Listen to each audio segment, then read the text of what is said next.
Good day guys, welcome to my class. Today we'll be looking at a question on the topic arithmetic progression, which we can also call a linear sequence.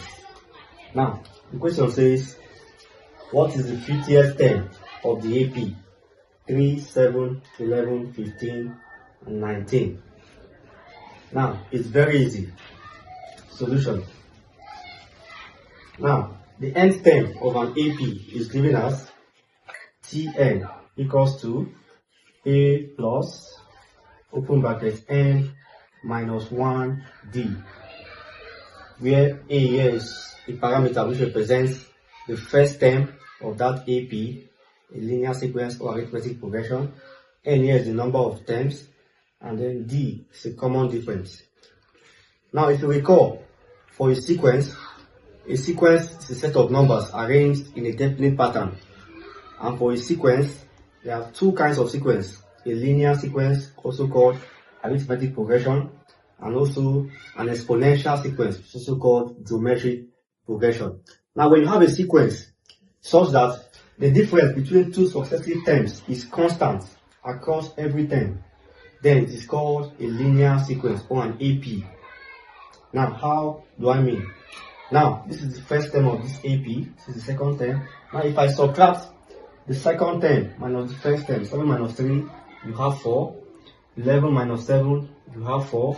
15 minus 11, you have 4. 19 minus 15, you have 4. So if you subtract any two successive terms, you still have the same value.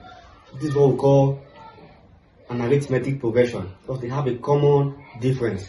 Now, let's solve the question. From the given question, the first term given to us is 3.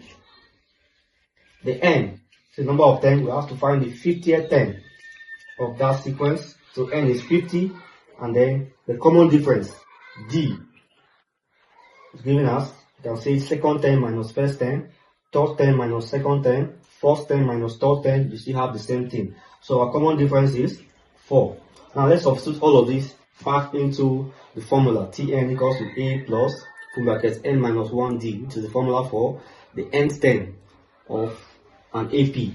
Now, substituting, we have T50, which is the 50th term, equals to A, which is first term, 3 plus, open bracket, 50 minus 1, and then our D, the common difference, 4. Now, from here, you have 3 plus 50 minus 1, stop the bracket first. You have 49 times 4. Then you have 3 plus. Now, 49 times 4 will give you 196 from the rule of BODMAS. Multiplication comes before addition. So we have to multiply these two terms first before we add. So, from this, the 50th term of this sequence, 3 plus 196, you have 199. So this is how we solve for the nth term of an AP or a linear